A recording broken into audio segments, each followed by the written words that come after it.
down there? Good evening, everyone. Thank you for coming. Today is September 19th, 2022. We will gather for our Finance Committee meeting. My name is Amy Wiltsey. I am chair, and I'm calling this meeting to order at 6:30 p.m. I would accept a motion to approve last month's Finance Committee meeting minutes. So moved by Ms. Lance, seconded by Ms. Corcoran. Thank you so much. I will take a roll call vote. Ms. Bedell? Yes. Ms. Carol Fabian? Yes. Ms. Corcoran? Yes. Ms. Cupey is absent. Mr. David is absent. Mr. Henrik? Oh, wait, yes. Sorry. Mr. Kennedy? Yes. Mrs. Lance? Yes. And Mr. Proto? Chair votes yes. Thank you very much. The first item on our agenda is budget transfers, which there are none. And the second, we have financial reports. So I would invite Ms. Mangini. Hi down there. Hello there. Good evening, everyone. I do have in your packets this evening both the current fiscal year 23 financial report along with information concerning fiscal year 22. I'll start with fiscal year 23 since it is short and sweet currently. As I've indicated, we are working on our payroll encumbrances. In fact, Susan Nicholson informed me today that she has moved them over and is just doing a thorough analysis.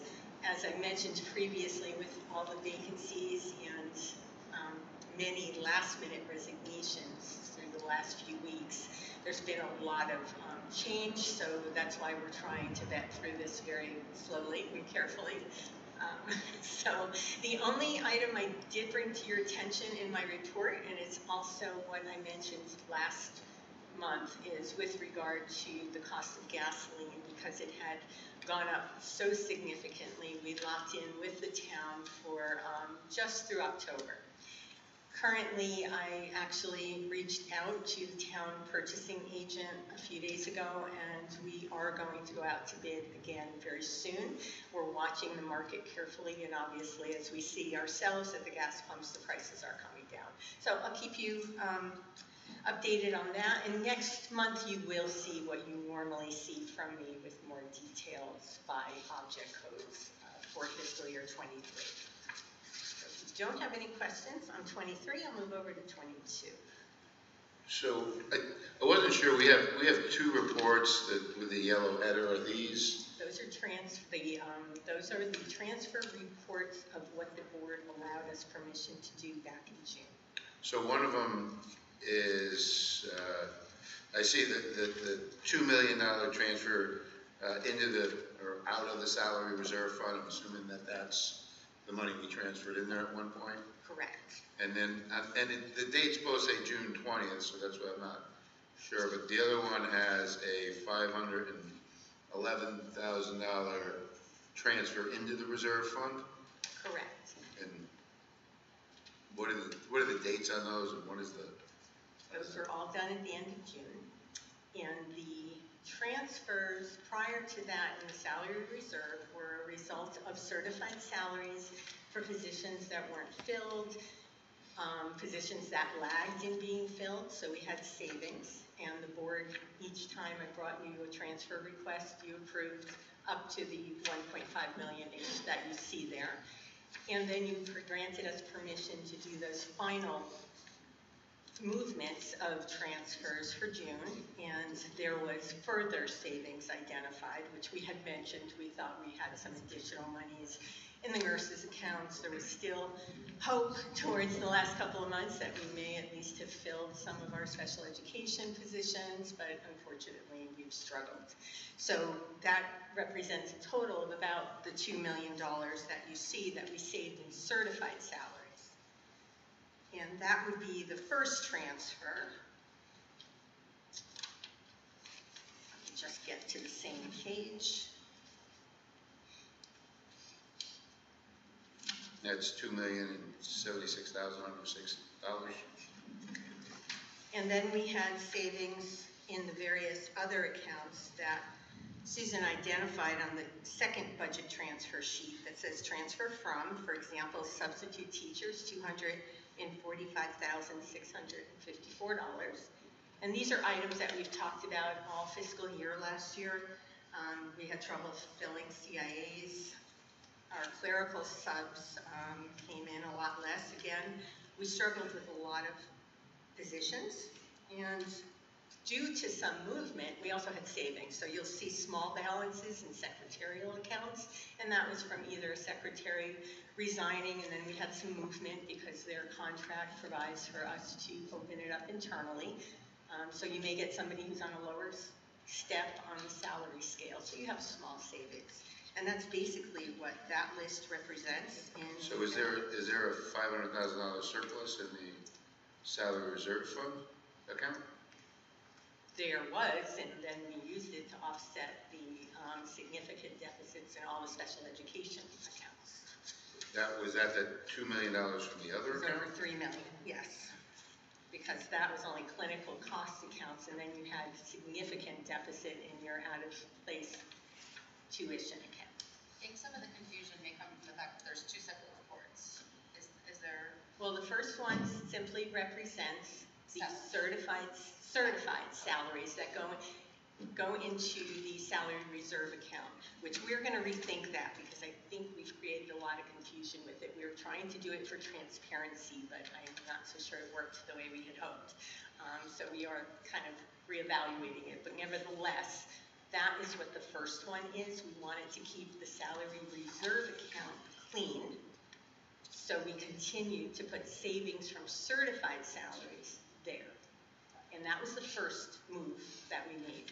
Then we took that $2,076,000 salary reserve account, now with all the savings, and we used those funds to offset the various deficits in other accounts, primarily the large ones being special education. But so I see you have on that sheet certified transfer from, including the reserve fund, the accounts they were paid to, but I'm just a little confused on the other page. The other report where you have savings from a number of these categories, and the 511,000, how does that equate onto the second sheet? You will see that totaled into the second, the one that has more pages. You will see that at the very last entry on the last page, salary reserve account of $2,076,106. And if you recall, back in June, that same account had a balance of about $1.5 million. I can't remember the exact amount, but it was thereabouts. So we took the first smaller paged, we should have numbered them, I apologize. The first smaller numbered page of transfer request, and we moved it to salary reserve, which put your salary reserve line higher to offset everything. Maybe we should just suggest changing the title on the smaller one to certified staff, because it makes sense with the explanation, but it was confusing having the same title level. Next time we'll just put it on one. Well, Sorry about that. We were trying to make it easier. I mean, even if we had an opening balance of 1.5 million transferred into, where we see where that 2 million comes from. Yeah, that could have been helpful. And sorry, we didn't think about it this way. You have two type A personalities, and Susan and me, who think an awful lot alike. So there's like nobody balanced between us to say, well, maybe the average person won't see it that way. So we will take another look at it. I apologize for the confusion. But if you look also at your June 2022 report. Can I just ask a quick question for everybody down on that end? If you could just talk into the mic a little bit more. It's hard to hear down here. We're like stretching our ears. It's the same from your end too, it's hard to hear. Talk really close to the mic. The June 30th, 2022 report, now after all the transfers, reflects a year-end balance of $416,000. $416,376 to be exact. And please note that is unaudited at this time.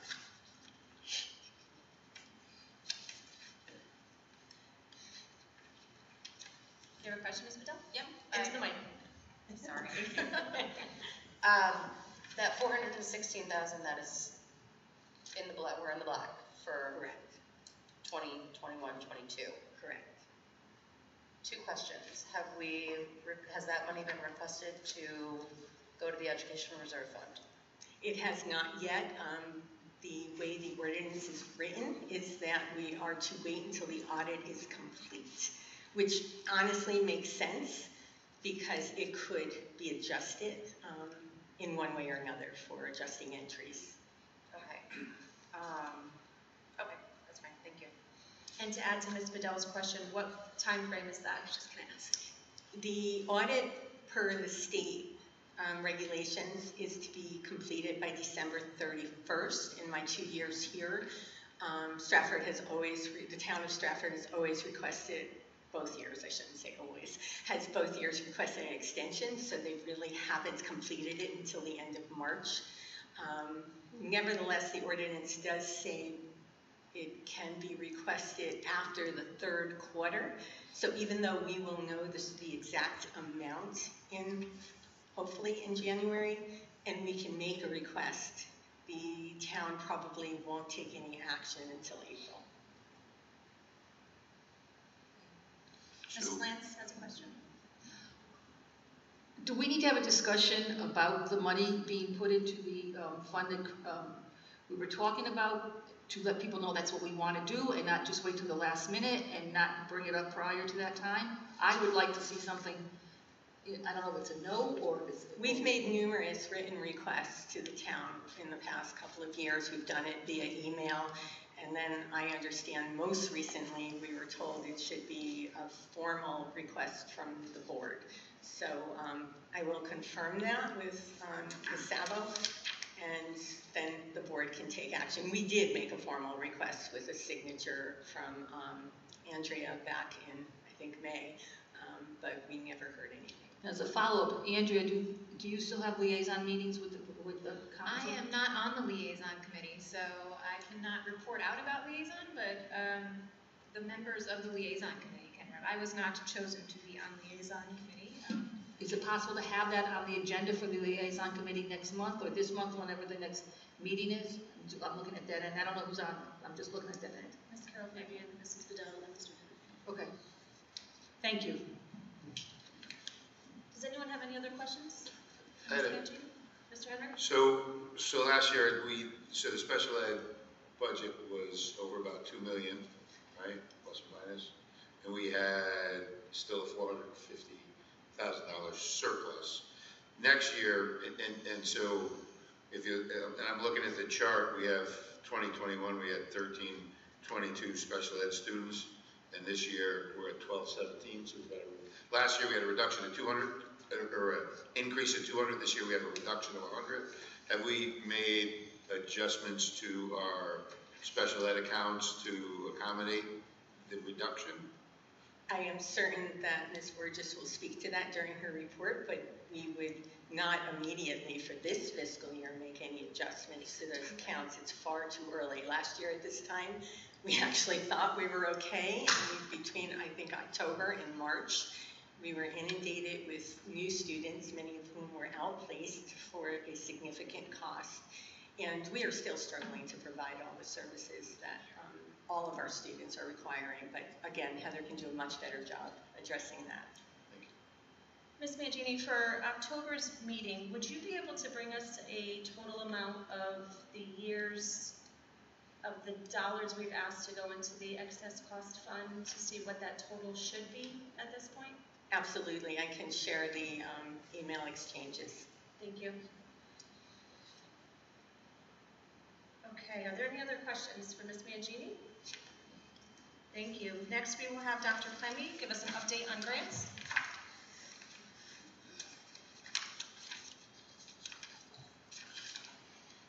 Good evening.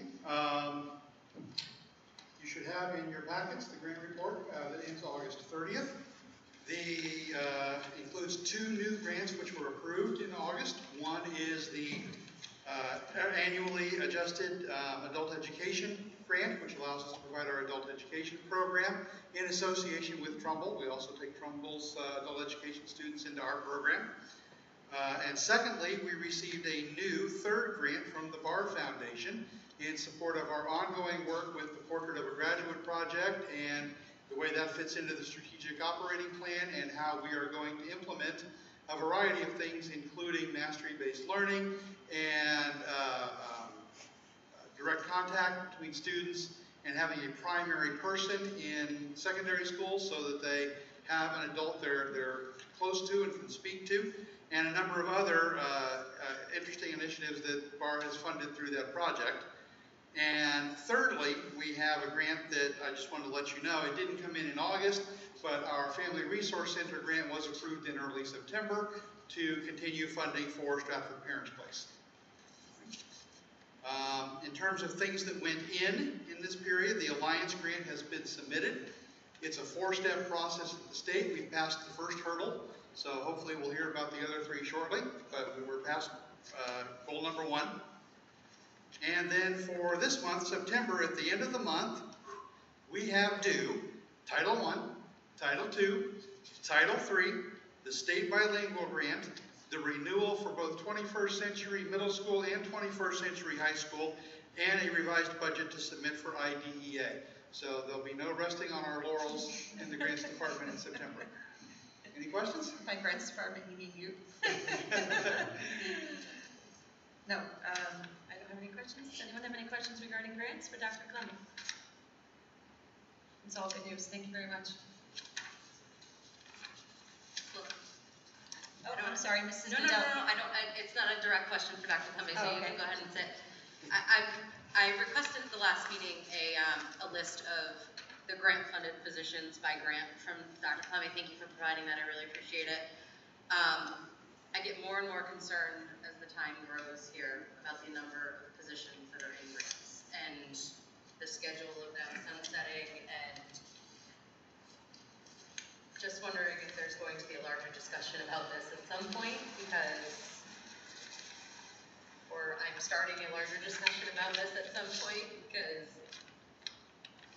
this is gonna hurt. Mrs. Mangini has her hand up there. Yes. Yeah, I share your concerns, Kristen, I really do. And I can assure you, as early or as recent as this afternoon, we met with Dr. Sunday and Dr. Gata, Captain and I have been speaking to Dr. Sunday actually since he arrived about the ESSER grant and that fiscal cliff. So we really are trying to come up with some proactive steps to make that less painful as time goes on. Obviously the options are limited, but we're taking a very close look, probably a little bit closer than we have in the past, on how we're utilizing our entitlement grants, our IDEA grants in the positions. I will tell you, the positions that are expensed to IDEA entitlement grants is not that unusual. They frequently have a lot of positions, and for the most part, while grant funds are never guaranteed, those seldom go away, at least not abruptly.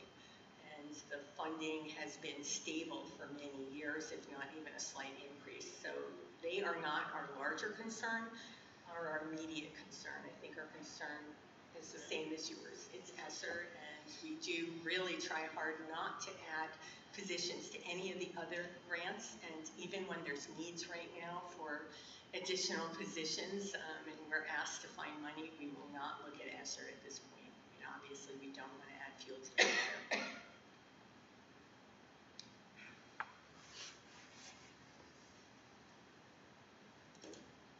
Any other questions or comments on that? Okay, thank you. Let's have one more too, I guess. Mr. Hunter? So based on going back to ESSER, these positions, I know Dr. Sunday has said, and I don't know if it's only in reference to the Alliance, but we don't use grants to supplant positions. Does that not refer to the ESSER grant, or? That's absolutely true. Unfortunately, when the ESSER grant was first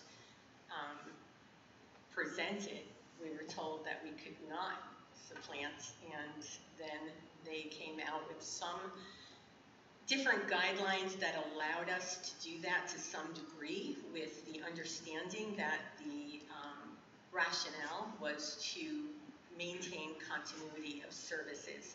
And I'll give you a perfect example that we struggled with our limited budget funds for that first year that we had ESSER, we would have to have eliminated some elementary school teacher positions. And we were kind of on the fence with the enrollment numbers at that time. And I think collectively, particularly our educators, Dr. Gata and her group, agreed that this was not the time to be reducing elementary schools and increasing class sizes during COVID. So that's just one example of how those dollars ended up being used for ESSER and of course state approved. But that was also a year we had a surplus, correct?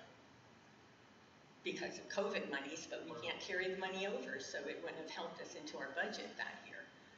We have to set a budget based on our knowns, and we have to budget for every single position that we have in our district, anticipating it to be filled, because we would not expect it not to be filled, and it's just been a very unique situation over the past few years. Obviously, it's a once in a 100-year, hopefully, occurrence. So we're all learning as we move forward. Okay, spawning another question, Sorry. sorry. Mrs. Fidel? Just following up on that with the grant positions, again, We don't have the same concern with the Alliance funding? We do, to some degree. I mean, we do have the Alliance funds for 5 years. So yes, we do. I think the intent with the Alliance, which is why, once again, we can't supplant, it's only to be used to supplement, is that with the Alliance funds, the rationale is that we are putting in these positions to help our students, to help them grow, to help them get to where they need to be so that they are performing better and they are receiving a better education as they are graduating from the Stratford Public School System. And in the past, the 5-year designation has been set as adequate time, but I do know of many districts who perhaps their performance did not get to where it should be, and it has been extended. So it will be a wait and see. I think there's some wonderful ideas out there right now that Dr. Gata and her team put together for our Alliance dollars. I was very impressed with what I've seen. Okay. We good now? Thank you. Special education report, Ms. Borges?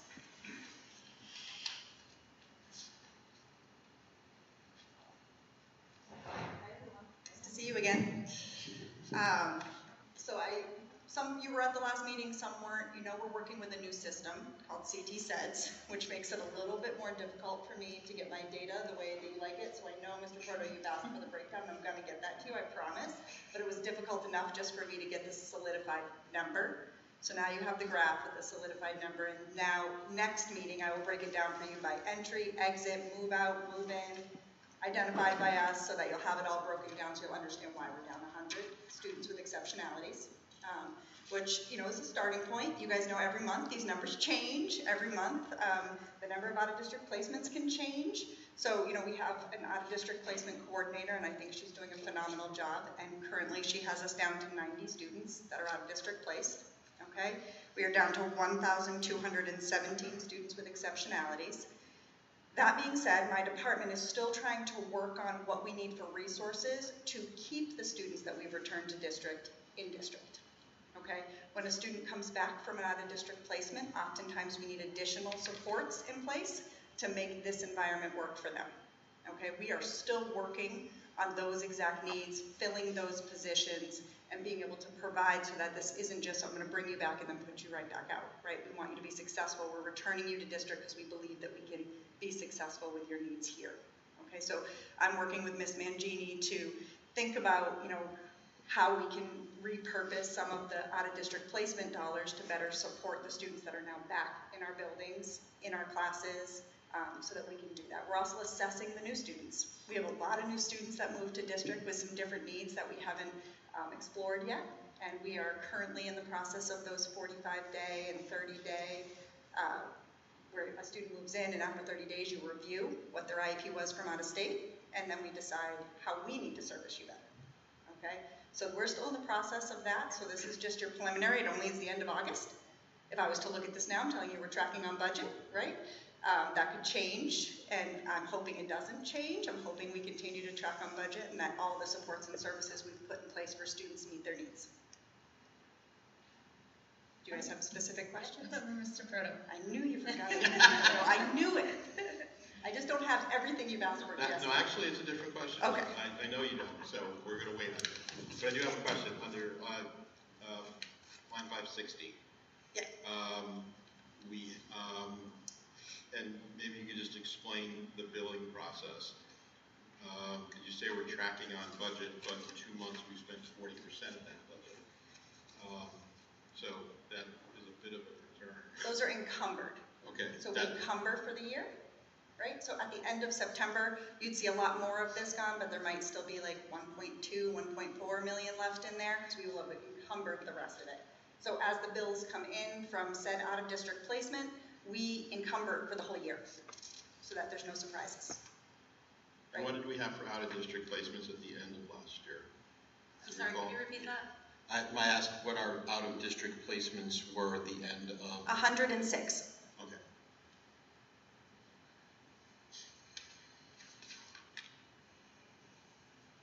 Does that conclude your question, Mr. Bennett? That concludes my question. Okay, You're going to get some more information hopefully next month. Yeah, I'll have the entries and exits and all of that stuff. I don't know how many of you have gotten to see CT SEDS. It doesn't run a report for more than 500 students. It wasn't really built for the bigger districts, so it's a little difficult for us to get the reports we need out of there. But they're working on that at the state. Must be a state project. It is a state project, yes. But we are staying positive and they are working on it, and if they can't figure it out, I'll figure out how to do it a different way. Run it 15 times, right? That's it. Are there any other questions for Mrs. Borges? Okay, thank you. All right, Thank thank you. you. All right, we are back to Ms. Mangini for food services report. Once again, we will see a very positive number for our school lunch program. We provided to you this July, and our revenue is at 1.2 million. And we did have some additional state reimbursements pending. Of course, this also is not yet audited. We're in a very healthy place right now for the first time in a decade, so I'm very pleased about that. And I think if you get the opportunity to stop in any of the schools during lunchtime, Karen Rosa is a delight to work with, and she is so excited about some of the menu changes. So as you may recall, during the RFP process, we did request and require some changes to the menu, and she has just embraced it. I was over at Stratford High School last week, and I'm hoping to get to the various schools as well very soon, but it was just, I was very impressed. I mean, I've been with a few school districts, I've been in a lot of different cafeterias, and they were just really doing a tremendous job. So hopefully she's also watching feedback and really staying on top of everything we ask them to do. So I'm very pleased. Ms. Corcoran? First of all, there's a Frito pie coming up this week that my son's very excited about, so I I heard can't that. wait. I'm excited to hear about it. How are we tracking? Do we know how we're tracking with the funds for the free lunch for all program? Yeah, unfortunately, it's a little bit early for us. We're still trying to get all the free and reduced applications, so I really don't think we'll have a handle on that until mid-October. Okay, thank you. Has the online application worked well? It has been. We've been getting a tremendous number of applications, and as you may recall, we have someone new in that position who started at the end of July. So she handles registration as well as free and reduced, so we are trying to support her. And we knew that this particular position was a little crazy at the beginning of the school year. And I do pleasantly, I might add, am happy to see that that online application really has helped. So hopefully it will keep trending in the right direction. Well, it was very, very easy, so I encourage everyone to do it Great. online. Thank you. Okay, are there any questions regarding food services? Okay, seeing none, Ms. Mangini, can you please give us an enrollment update? Yes, as you know, we are not reporting to the state until October 1st. That's the official enrollment numbers that the state requires from all school districts. Of course, we're monitoring everything very carefully. We are actually running a little bit lower than last year with our numbers, and primarily in pre-K and kindergarten. And from, just some of the conversations I've had with some of our administrators and just people more involved with that grade level, that some parents are intentionally choosing to hold their children out. We're not really sure what the exact reason is, but it is lower than last year. Nevertheless, we do have a few of our schools where the class sizes have to be watched really carefully at this point. We have an elementary school that's already at the max for kindergarten. And it's always a challenge for us because obviously the board a few years back chose to go with neighborhood schools. So when we get new registrations, even though we have the right to send children to where we have room, we do try to keep them in their neighborhood schools whenever possible. So we're struggling a little bit with that. But right now we're doing okay and we are on top of it. So we'll continue to report out to the board. And as I said, next month you should have a full enrollment report. Wonderful. Are there any questions regarding enrollment? Ms. Majigi? Okay. Seeing none, I will address any other business, old or new. Seeing none, I will entertain a motion to adjourn. So moved. Second. Okay, moved by Ms. Fabian, seconded by Mrs. Bedell, and the meeting will be adjourned at 7:01.